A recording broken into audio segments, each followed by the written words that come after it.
we get started.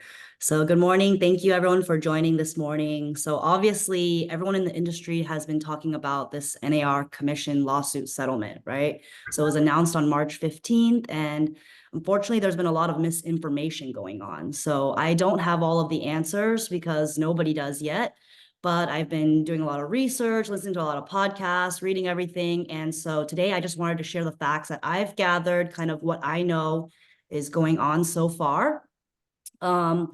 Many media outlets, even President Biden, has been spreading a lot of false information about the industry and in the industry, unfortunately, claiming that consumers weren't able in the past to be able to negotiate their commission, but now they, sorry, somebody's just joining. Okay.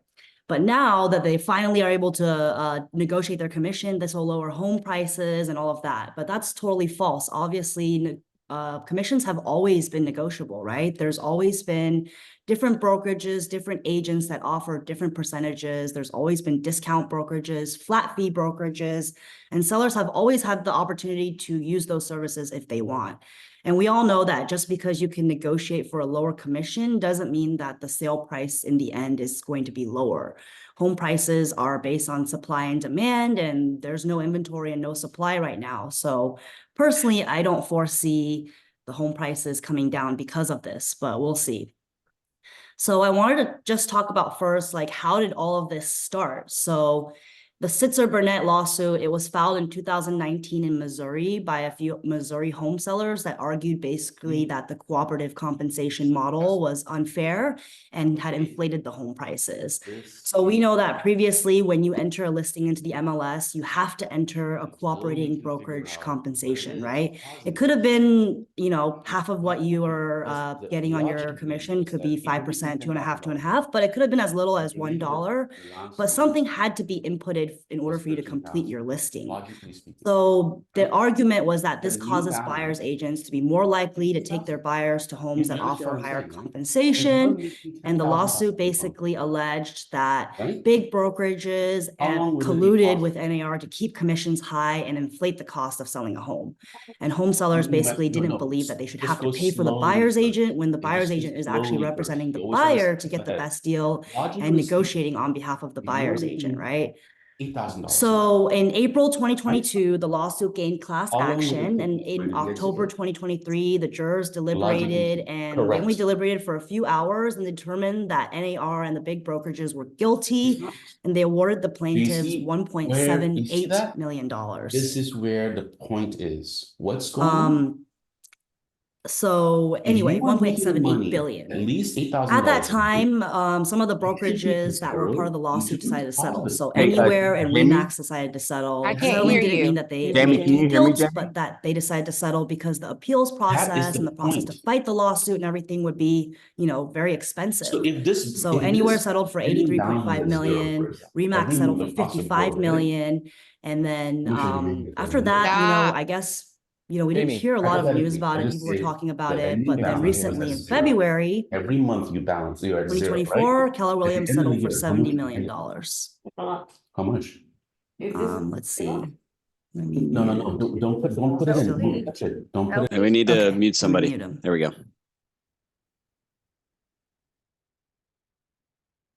Let's make sure everyone is muted. Can you hear me better now? Yes, Jamie. Much Yes. better. Thanks. Cool. Okay. So at a few days, in February 2024, Keller Williams settled for $70 million. A few days ago, Compass settled for $57 million. You guys may have been following all this news. And then last week on March 15th, NAR announced that they're selling for $418 million, which will be paid over the next 4 years. Berkshire Hathaway Home Services is the only remaining defendant that hasn't settled, and Missouri home sellers are now asking for a final judgment from them of over $4.7 billion. So they're still fighting that. So what does all of this mean? I'm going to tell you a little bit more about what I think and the facts we know so far. So I made a little quick slide deck. So I'm going to present it. Let's see. Let's see if I can share the screen. Okay.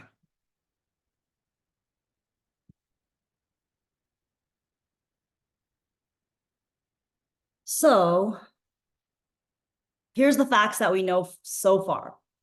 The settlement states that buyer's agent commissions can no longer be posted on the MLS, but sellers will still be allowed to offer compensation to buyer's agents through negotiation, through listing agreements, just like we do now.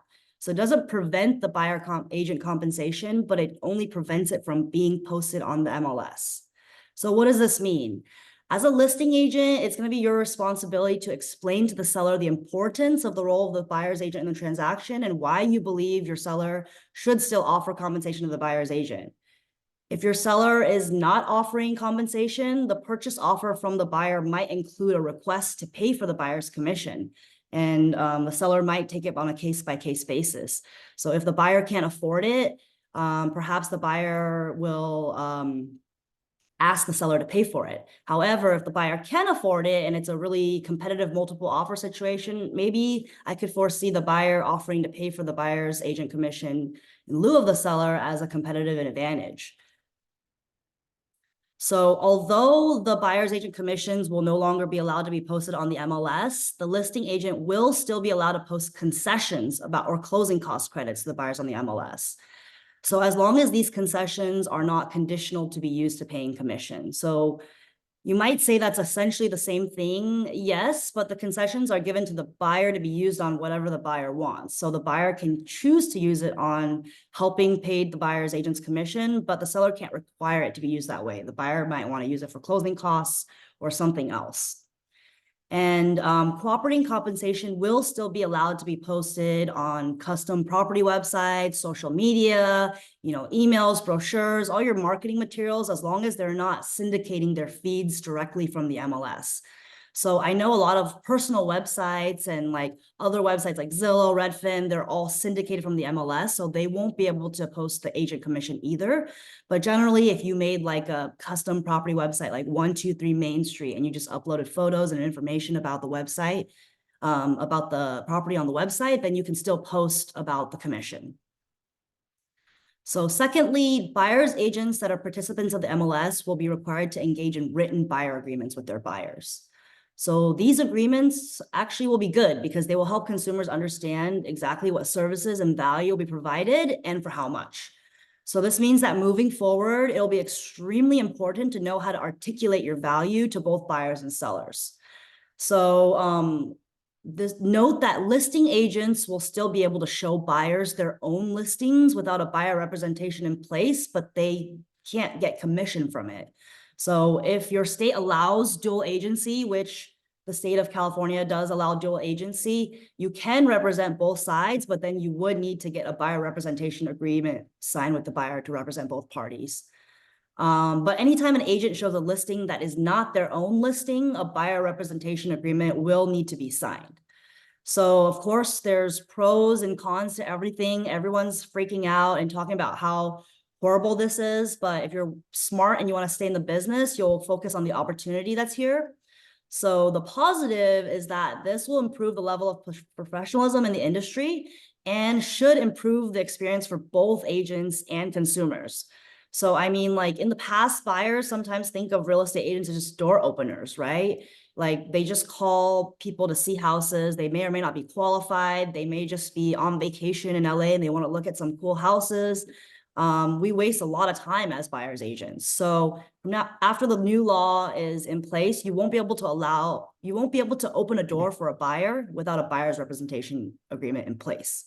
So as a buyer's agent, that means that you need to articulate your value and your unique services up front and convince the buyers to hire you, just like we do at listing appointments with sellers. So this is going to create a merit-based industry basically for buyer's agents, which is a good thing. Buyers will be required to sign a representation agreement with someone, so they'll have to differentiate between agents and choose someone to represent them. And having these agreements in place will hopefully prevent buyer's agents from wasting their time driving around, and then getting ghosted at the end because they went with the listing agent or their cousin who just got their license, I'm There's a lot sorry. of statistics. Can I ask you a NAR question about statistics say that? that on average, it takes 80 hours to work a buyer lead, and it takes 40 hours to work on a listing. So that's why you have to go out there and prospect and meet sellers and try to get listings. But also that's why buyer's agents do deserve to get paid, because they work twice as hard as listing agents before they get paid, twice as long. And you know, a lot of people are freaking out, like, how are we going to get these signed, you know? But buyer representation agreements are not a new thing. They've always been around. They haven't been required in the state of California, but even when I got my license back in 2012, I was always taught, like, you should go try to get buyers to sign an exclusive buyer representation agreement. However, in practice, you know, I realized, like a lot of other agents, that it's difficult to actually convince your buyers to sign that when a lot of other agents or most other agents out there aren't requiring it. So, you know, I ended up rarely asking anyone to sign one. But I mean, now if everyone is going to be asking their buyers to sign them, then buyers are going to have no choice to sign one if they want to buy a house and see houses. And there's a lot of states, like the state of Texas, where buyer representation agreements have already been really commonplace and used. So it's not that big of a change. And these buyer representation agreements might take place in different forms, right? So maybe if you're really good at articulating your value and you're knowledgeable in your market, you have good negotiation skills, strong track record, maybe you'll be able to convince your client to sign an extremely exclusive agreement with you for that next 6 months. You know, any house they put an offer on, they have to either compensate you a certain percentage if the seller is not offering compensation, or make up for it if the seller is not offering a certain amount. Maybe some agents will not be able to get their client to sign that exclusive of an agreement. It'll be less in certain degrees. Maybe it'll be as little as having a buyer sign a buyer exclusive agency agreement only to show one particular house. Maybe like, you're exclusive to me to show 123 Main Street, just like, you know, we do like a single party compensation agreement sometimes for off-market listings. There might, you know, I could foresee in the future there being flat fee and discount brokerages that will charge, you know, per how many houses you see, or, you know, I don't know. People will be creative and everyone will have their own ability to set their own commission rate and determine what they think their time and value is worth. And I think this is a good thing. You know, in any other industry, when you hire a lawyer, a surgeon, a mechanic, you shop around, you get different second opinions, and everyone offers different level of services and a different price. And then you decide based on your budget and your needs and your expectations who you want to work with. And so it's going to be the same for a real estate agent. So the real key is that you need to learn how to articulate your value, which I will touch more on a little bit later. So a third point is that these changes could and will potentially put homeownership out of reach for certain low-income buyers, underserved communities, and especially VA buyers. You know, saving for a down payment is already hard enough in today's really competitive and expensive market, and adding the burden of paying a buyer's agent if the seller is not willing to pay makes homeownership harder to attain for a lot of first-time home buyers that barely can save for their down payment, people that are getting FHA loans that are only putting 3.5% down, and especially VA borrowers who are putting 0% down. According to the current VA guidelines, VA home buyers are not allowed to contribute to buyer's agents' commissions.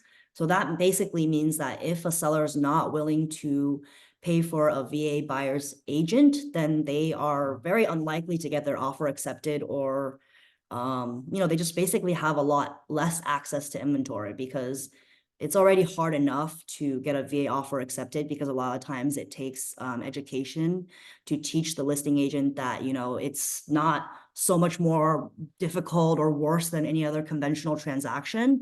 But this puts VA buyers at a much greater disadvantage. And then lastly, the settlement is still subject to court approval. If it's approved, which is a process that can take several months or more, it will also include an opportunity for people to object.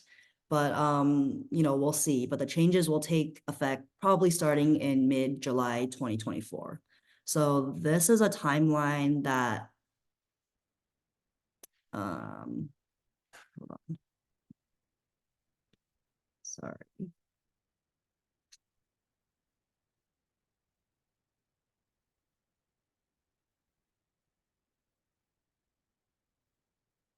Oh, I don't know. Okay. Can you see this? Can you guys see this? I don't know why it's not showing up when I was in full screen mode, but this is a timeline that NAR provided So right now we're obviously here where we just heard about the decision, but in mid to late July, NAR will start implementing the practice changes. And then in mid to late August, they'll expect MLSs and brokerages to implement the changes. So we will kind of see how it goes. But that's what we should expect. So there's a lot of talk about like who is covered in the settlement. So all NAR members are covered by the settlement, except for those that are associated with Home Service of America or one of its affiliates, because they are still the last remaining defendant in the lawsuit. All state, territorial, all local realtor associations are included. All association-owned MLSs are included, and all brokerages with an NAR member with with an NAR member as principal that had residential transaction volume of 2 billion or below are included. So what does that mean? Who is not included? All NAR members are included. If you're an employee of one of these brokerages, you're not included. So these brokerages are not included in the settlement. They have their own settlements or are working on their own settlements. And if you're an employee of one of these brokerages, you're not covered. But if you're an independent contractor or an agent of one of these brokerages and you are an NAR member, you are covered. If you're associated with Home Services of America, you're not covered, and we'll see. So what does this mean moving forward, right? So buyer's agents really need to learn to properly communicate their value. Buyers are going to look for an agent that can articulate their value the best, but is also in alignment of what the consumer thinks they are looking for. The problem is that consumers often don't know what they're looking for, and especially first-time home buyers, they often come in with a preconceived notion of what they think they're looking for. And it's your job to educate them on the market and how the buying process is and make sure that they're realistic. But you have to do it in a way that you make sure that they feel comfortable with you and that you're addressing their concerns.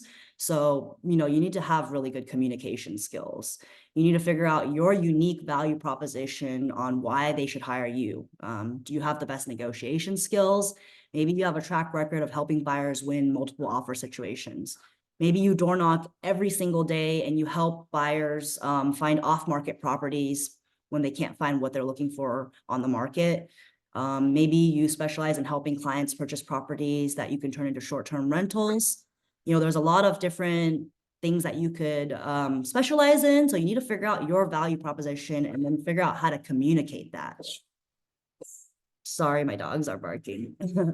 So customer experience will matter more than ever. How well you communicate with the buyer, how well you understand the contracts, the comps of your local market, how well you know the inventory and the other agents in your market, how well can you answer their questions that will inevitably come up in the transaction.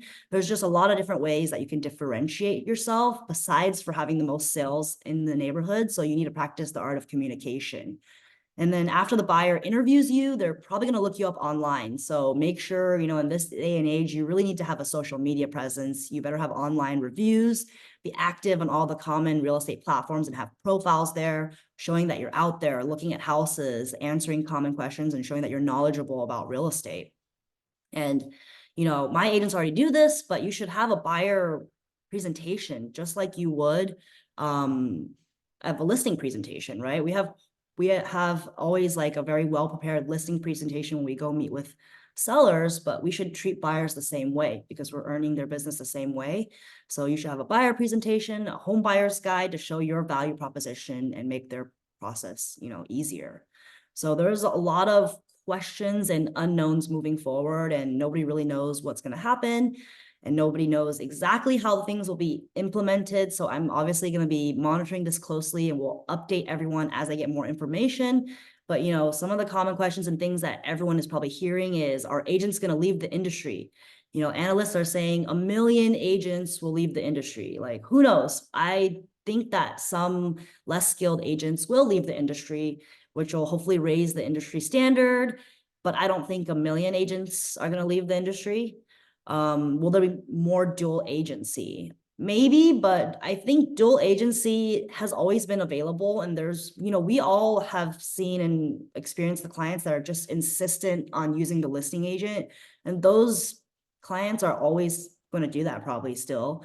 And there's buyers that prefer to have their own agent because they understand the value of having their own representation and, negotiating for themselves. So I don't think that is going to change too much. Dual agency is illegal in many states. It's not in California, but it's illegal in many states. If dual agency increases and causes more lawsuits, then maybe, things might change and it might become illegal in more states. Will the mortgage industry guidelines change to allow buyers to finance the buyer's agent commission into the mortgage? That's kind of like the biggest question. Maybe, hopefully, I hope that they're working on it. I've talked to a lot of people in the industry and they can't really say anything yet, but they know that everyone is talking about this. And, hopefully the VA will also change guidelines that are preventing VA buyers from paying buyer's agent commissions because, it's really unfortunate. So that's kind of the summary that I have for you guys today. Does anyone have any questions or anything that they want to share?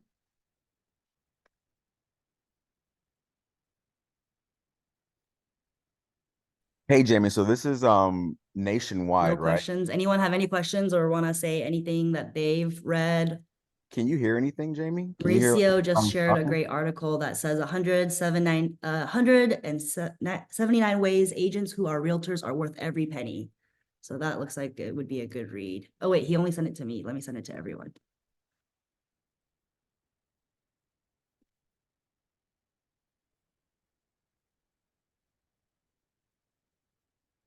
If you're trying to talk, you're probably muted because I muted everyone earlier because everyone was complaining that there was background noise. So if anyone has any questions, please unmute themselves. Can you hear me? Oh, I can hear you now. I don't know what was happening. Okay. Yeah. Okay, now it's working. Go ahead. I was wondering, so first of all, is dual agency available in Florida? And then also this is these rule changes are nationwide, correct? Yes, so I believe I am not an expert in Florida, but I believe dual agency is not allowed in the state of Florida.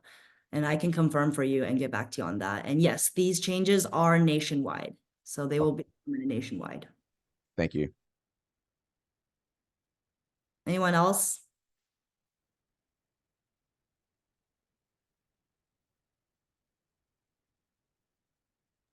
Hey Jamie, I have a question. Yeah.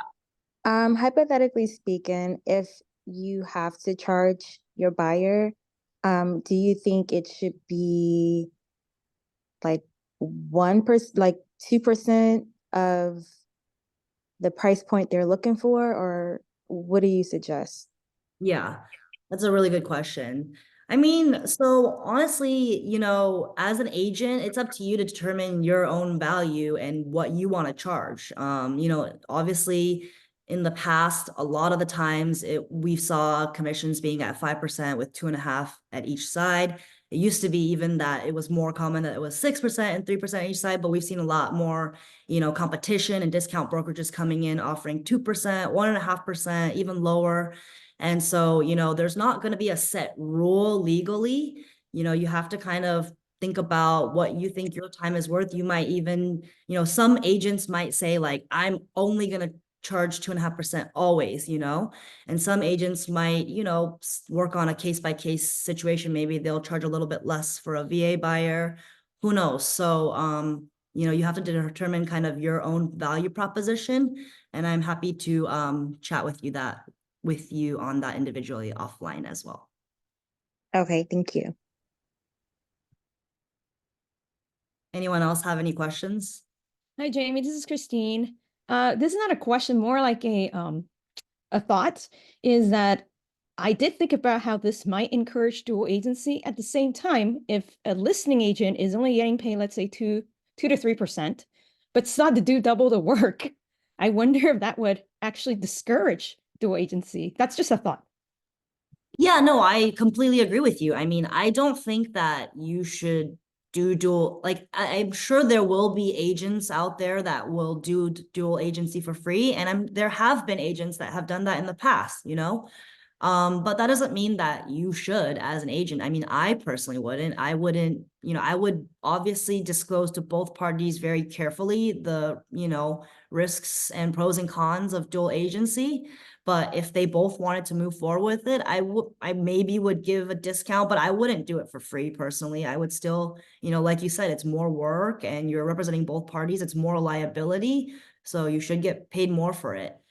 And then Amy Kong says in the chat that she checked and confirmed that Florida actually does allow dual agency, Cameron. Thank you. Thanks, Amy. Anyone else have any thoughts or question or discussion? I have a question. Hello, can you hear me? Yes. Okay. Hi. Yeah, so what are the loan officers doing in this situation? Are they possibly maybe helping the buyers give them credit, or are they making any changes because of the settlement? That's a good question. I think we have some loan officers here. Derek, do you want to chime in? Yeah, I'm not sure why we would give them credit, but I knew that was going to come up though. But yeah, I don't know why it would come from us. But as far as the loan is concerned, I mean, really, there's nothing they can really do loan wise. Like you can't, aside from if it was determined that the seller would give a concession, then that concession would be used to cover the buyer's agent's fee, right? Which is just ultimately just becomes another closing cost for the buyer. But it's not something that could be otherwise built into the loan, at least as of not yet. But I don't even see how they would ever do that, because it's not like that's not part of the value of the house. So just as of now, you can't finance any closing costs. So this is just going to be another closing cost as well. So I'm not sure how they're going to handle that going forward. I kind of feel like not much is going to change. Jamie, you mentioned VA. VA is going to be an issue. Going to have to find some way to address that. They're probably going to have the VA kind of open up their guidelines and be more willing to cover those types of fees, because as of now, you can't charge a VA for that. So it'll be interesting to see how it kind of evolves, but there's not too much that could be done on the lending side, other than, again, kind of being creative as far as negotiating compensation from the or closing or credits or closing costs from the seller. Really, that's all that can really be done. Yeah. Obviously, anyone can contribute, but it's not really fair to ask the lenders to contribute because it's nothing to do with that. Well, there's just not much. It's not like there's that much room to really contribute much. So interesting thing, because I was reading about that as well, where obviously financing commissions is not really feasible just because it's not part of the house, right? They only lend against the asset that they can take back and sell in a foreclosure. And that's the house. And the commission obviously wouldn't be able to be taken back by the bank. But it's kind of weird because it's kind of wrapped into the loan now. So I understand why it's kind of doesn't really make sense. Yeah, kind of indirectly. But yeah, not directly as far as like a line item on on closing disclosures. There's just no way to justify that. And the change would be huge, right? It would take maybe years. I mean, I don't know how they would justify the change, really, to be honest. Could you unless see like a second loan at a higher interest rate just for the commission? I mean, it's like what you said, there's nothing to secure it against. So some things you could do as far as credits are concerned, like, for example, a buyer could take a higher interest rate, which would allow us to give them a greater amount of credit, which could then be used to cover that fee, for example. Or in some cases, depending on how much they put down. So let's say on a non-traditional loan, for example, some non-traditional lenders will allow us to fold in costs into the loan, but that's at a certain loan to value. So for someone who's putting 10%, 5% down, less than 20% down, there's not going to be an option, for them to do that. Yeah. And even those options are, even at this point, are few and far between. as far as lenders who allow you to fold in actual closing costs at certain loan to values. It's just not the norm. So again, I don't really see how they could change that or justify it. It'll probably, if it became a greater issue, something might come up to where people, you know, couldn't get into a home. It's kind of funny. A lot of these rules they think are here to help people and meant to help people, and ends up honestly screwing people, to be honest. Because how is a buyer going to come up with that? They're already strapped. They're already putting as much, you know, saving as much as they can to put as much down. And if you're in a competitive market, obviously you're bidding up to win this property, and it's not like people have this extra money to contribute to that. And then in doing so, they're giving up the opportunity to be represented, right? So in truth, I believe it actually hurts them. But yeah, I don't see how there's going to be a lending solution for that anytime soon. And Thank you. Jamie, if I may, Oh, sorry. Jamie, can you hear me? Yes. Yeah, so hey everyone. So let's remember that this is a fluid situation. So right now we're trying to unpack what in fact is you know, the ultimate settlement. And I also think, Derek, as far as the question of lending, naturally, you know, it's uncertain, but as the situation kind of evolves, I think more will be revealed in that way, where we'll start figuring out whether it be part of it will be a concession, part of it will be a lender credit, part of it, you know, so it'll be a kind of a combination of things that will offset and allow for that service that we're providing, you know, because you have a litigious nature of our industry. So we want to make sure, if we are going to be consumer centric, we want to make sure that both parties are in fact going to be properly represented.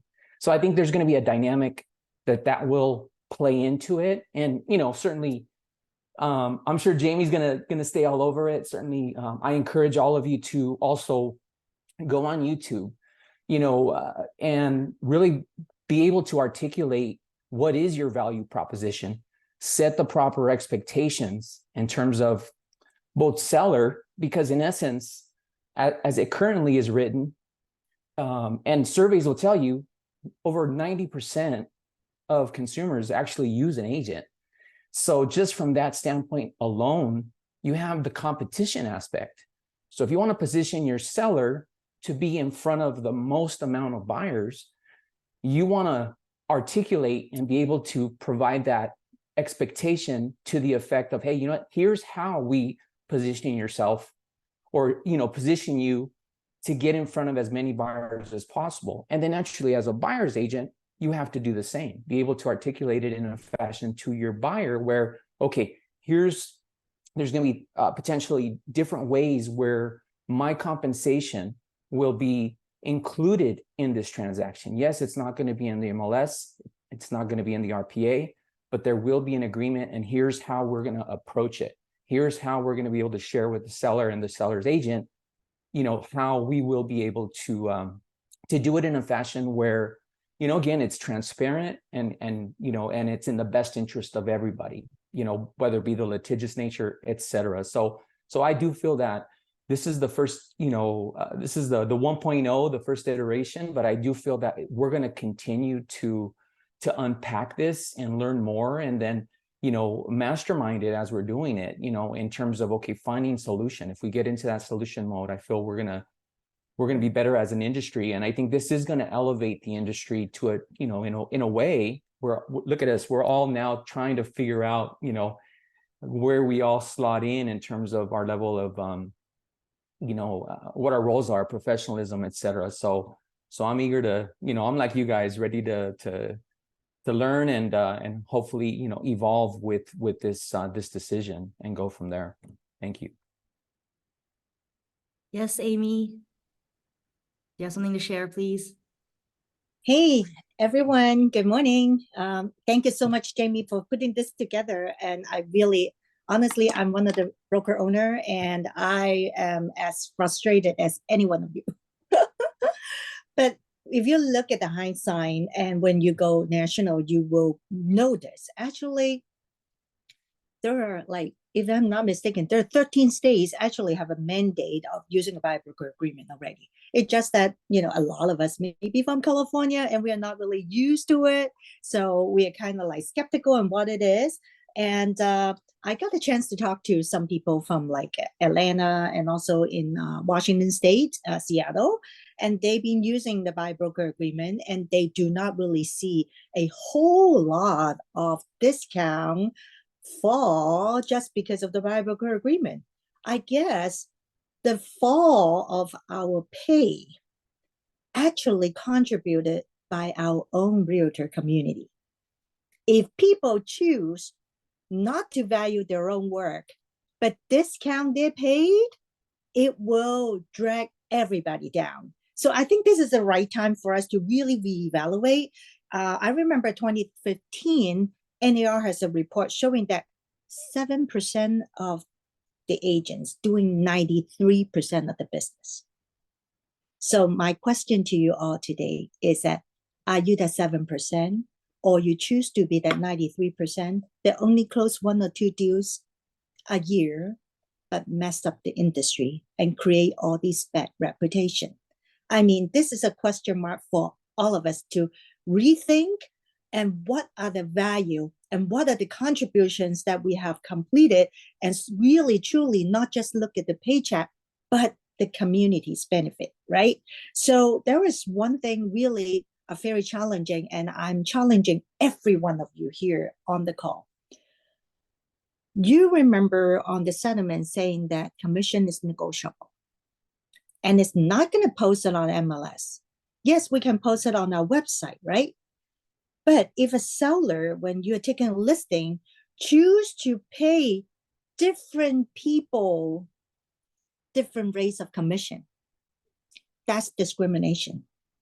When you are getting a listing agreement, please do a better job to really set expectation and really be transparent. I mean, I think this is a good practice for everybody, right? If your seller is not, hey, I'm not paying commission, right? But if they choose to pay commission at that moment, everybody has to be fair, right? I think that's the really big loophole for us to really work together and really make sure discrimination is not happening in our community, no matter what color, what race that person is. So I don't want to take up too much of the time. There's so many information out there, but I really appreciate the put together for this conversation. Thank you. Thanks, Amy. Actually, I have a question for you though. What if the seller says like, I'll pay a commission if you get to a certain price, but like not at the lower price? Well, absolutely. Just like our appraisal contingency, right? We can say, hey, buyer, I'm gonna, make sure that the property appraised at this level, then I'll move forward. Same thing. Everything's negotiable. Good question. And I don't know if my answer is good. Anyway. Anyone have any other questions or comments or something they want to share? Well, hey guys, this is Adam here. I have, just thinking about this, especially this might it becomes more apparent where the seller is not offering, a commission to the buyer's broker. I feel like this will be pretty advantageous for, realtors who have teams, right? Teams or realtors who are just really connected with other agents, where if they're only offering commission to the listing side, let's say, they're going to offer like 3%. They don't want to offer for whatever reason to the buyer's broker. Even if you try to convince them, they're just like, no. And obviously, most people aren't going to let go of an opportunity when they'll try to figure it out. Would you say it'd be advantageous for people who have teams where nowadays consumers can just look on Zillow and Redfin? They don't need to find properties with an agent. They can find it on their own. Of course, they need a buyer's broker to help them with the process, but they can find it on their own, and they decide to go with the listing side.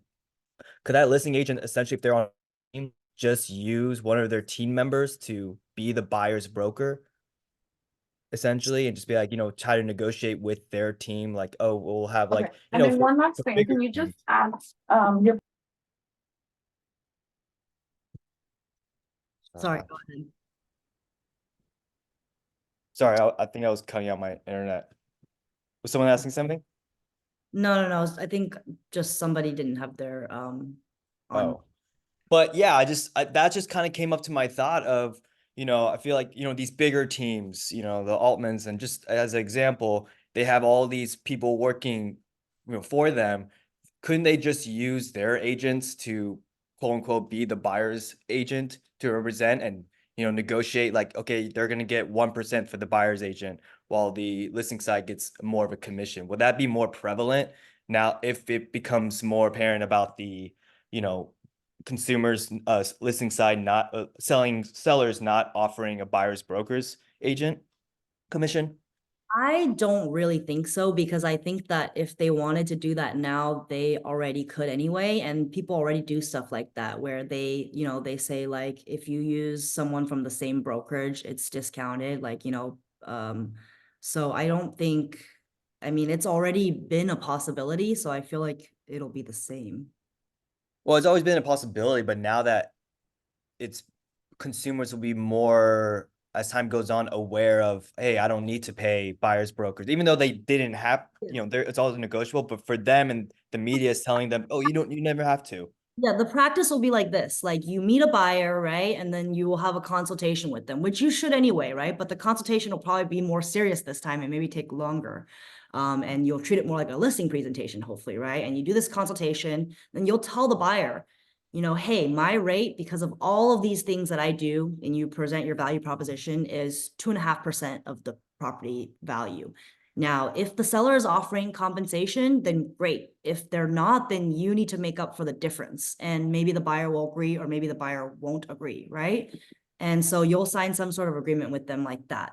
And if you go make an offer on a property and it's offering compensation, great. You wouldn't know, because when you go show a property, you'll now have to either call the agent, or most likely all agents will start posting it on their social media, their websites, their separate, custom property websites.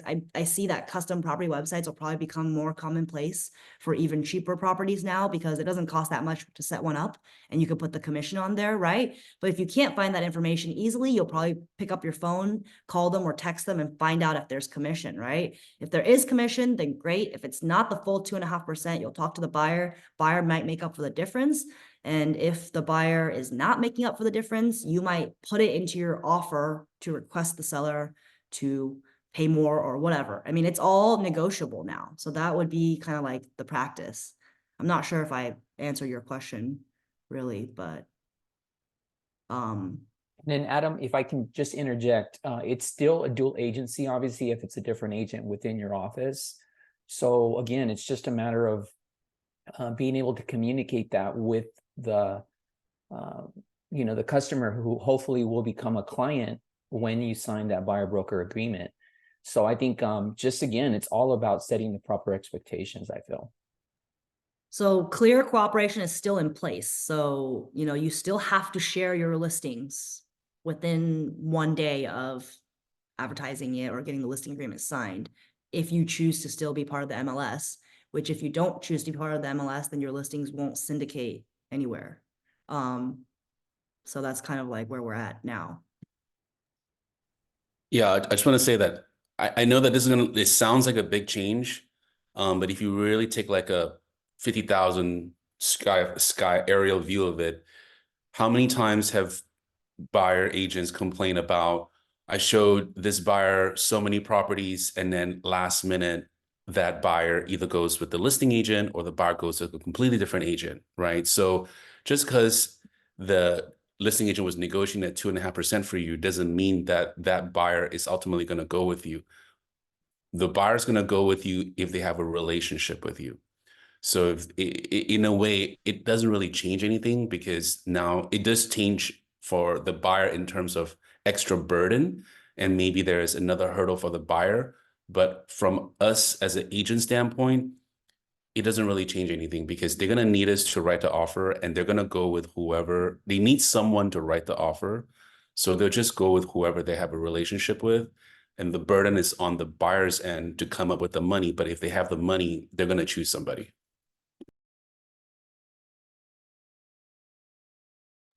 I just kind of wanted to add to that.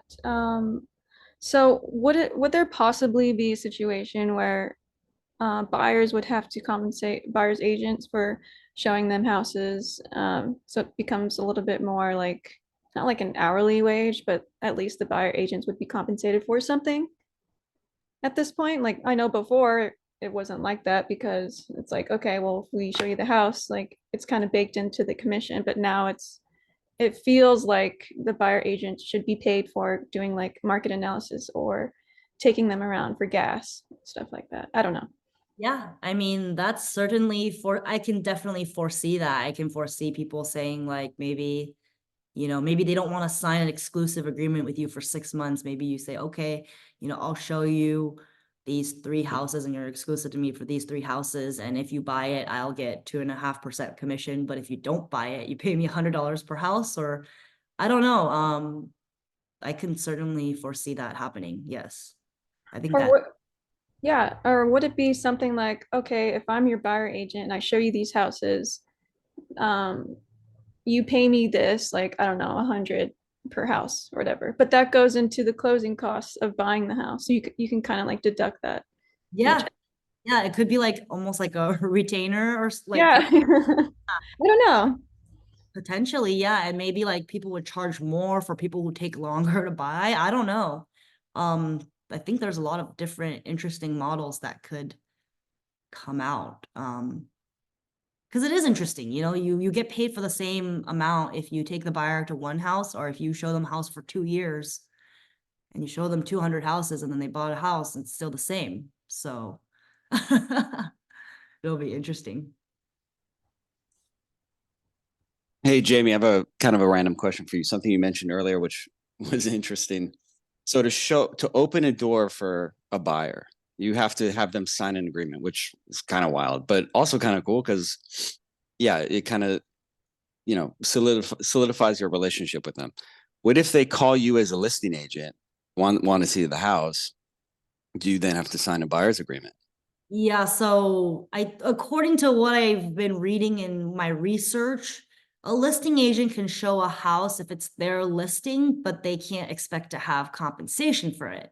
So if they want to have the opportunity to represent that buyer, then they do need to have a buyer representation agreement signed. But if the buyer doesn't want to be represented by you and just wants to see it, I guess, but then like if they don't have an agent, it's very complicated. So I guess like, I mean, if the buyer wanted to represent themselves, they technically could, but it's pretty unlikely that the buyer would have the ability to represent themselves, So yeah, if you're doing like an open, because my thought was like open houses, what would you do, right? Because like, obviously, would you have to have everyone sign something before they walk in the door? But like, if you're doing an open house, I think like we'll see how if there's more guidelines, but I think for an open house, it's fine. They can still come in. But obviously, if they want you to represent them, you need to have a buyer representation agreement signed. Kind of like now where you get like the, agency agreement signed. You're just getting it signed. You're just getting the agency agreement signed like kind of in advance now. And it's kind of like during COVID times when, we had Repeat forms. yeah, I mean, that was so annoying. And at first we were like, how is this gonna work? But then it was fine, right? We just got a million pizza in, so it'll be okay. Any other questions or thoughts? So if it's legal to post a commission that you're offering on a different website, everybody's just going to be linking on the MLS their websites that people are going to go to see what the commission is, right? And that's going to be legal. I mean, we'll need to like, I guess, double check that because that's like a very specific thing. But like, they never said you couldn't put the property website anymore. And according to them, the property website can have the commission on it as long as it's not streaming the feed from the MLS. But well, I guess we'll see if that's a good enough loophole. But I think so because like, your personal website, if it's not pulling in feed from the MLS, your property website, your social media, your brochures at the open house, you should still be able to post the commission on there. You're going to push on the website and it's just going to say 2.5. It's going to be like literally like one extra step. Yeah, exactly. So it's just an extra step. When you go to show houses, you have to now figure out, just like play a game and figure out what the commission is for each one and keep track of it. instead of just going on the MLS and seeing like, oh, and then like before it's kind of like dumb too, because you're going to show all these different houses and you're like, oh, this one's 2. Ah, damn, that one's 1, and you're like, oh, well, I guess I'll just get paid less if my client buys this one. So maybe now we'll have the opportunity to still get paid the same amount regardless of which, house our clients buy. Well, if you write in 2.5 and then you find out that they're offering 3, that 0.5 just disappears, right? You don't get it. It doesn't go anywhere. You're just. Oh, that's an interesting question. Maybe you should write it as at least 2.5. Minimum. Amy, do you have a comment on that? I can help answer that. If you have a buyer broker agreement, usually your buyer broker agreement will specify that you're collecting 2.5%, right? So if you get into a property that offers 3, you have to credit the half back to the buyer because that's your pay, 2.5. That's all. Same thing. If you come across a property that only offers 2, then your buyer is obligated to pay you another half, right? So yeah, something like that. But depends on your buyer broker agreement. I'm not representing the whole US, right? Yeah. Yeah. And Jamie, if I could just, I noted the car legal hotline number. It's important. So the questions that have been posed, even on this call, I think address them. I mean, the car legal is making themselves available for these very, very specific questions. So I would encourage you all to, make sure before you do something, and I think that'll kind of give that extra layer of okay, you're doing your due diligence in terms of making sure that you can do it. And let's remember, it's also not going to take effect until July is what kind of they're anticipating, right, Jamie? Yes, that's correct. Probably everyone's saying mid-July, but we'll see. Yeah, save the car legal hotline number to your phone. It is free and it's a very, very good resource. If you have questions about any of this, or even when you're having problems in your transaction, like let's say you're either representing the listing side or the buyer side and you're having a conflict in the transaction, they can help you with that, but they can only help one side. So whoever calls them first, they can only exclusively help you. So if you call them first, they can give you advice and help you give your buyer or seller, whoever you're representing, advice. But once like a certain transaction has been like registered with them, so that's an escrow, and they can't help the other party in the transaction. But I've used them a lot in the past. It's very, very helpful with like simple, quick questions when you can't get a hold of anyone or you can't find the answer online.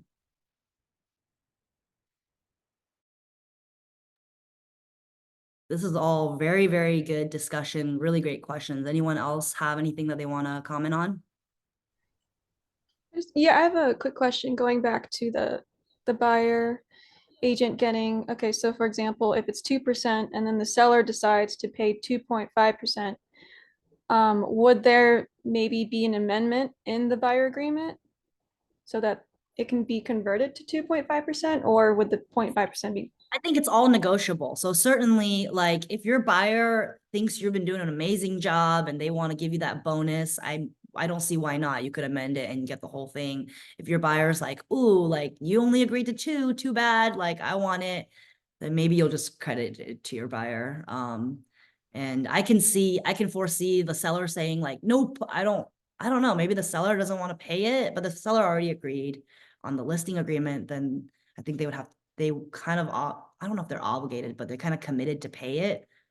But everything's negotiable. Even after the fact, I'm sure things can be amended, like if you agreed on 2% and later you wanted to change it to 1.5 or 2.5, certainly agreements can be amended. Yeah, like say for example, like the seller decides to pay the 2.5%, have an amendment in the buyer agreement so that the buyer doesn't have to pay for anything. But like initially it was 2% when the buyer and the buyer agent agreed on it. If that makes sense. I don't know if I'm making it confusing now. Yeah, I mean, I think everything's up for negotiation, just like it always was. So anything can happen legally, everyone will set their own standards of what obviously none of us are attorneys, so we're just kind of giving our opinions, but like, and each agent will set their own like guidelines on what they want to charge, but legally, at least, I think any of that is a possibility.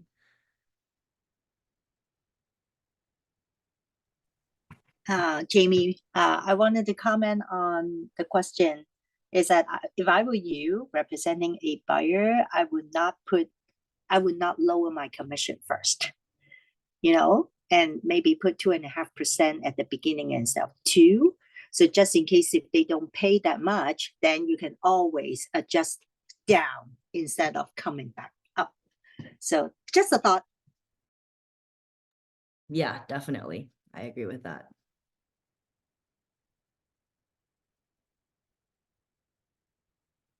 Anyone else have any questions about anything at all?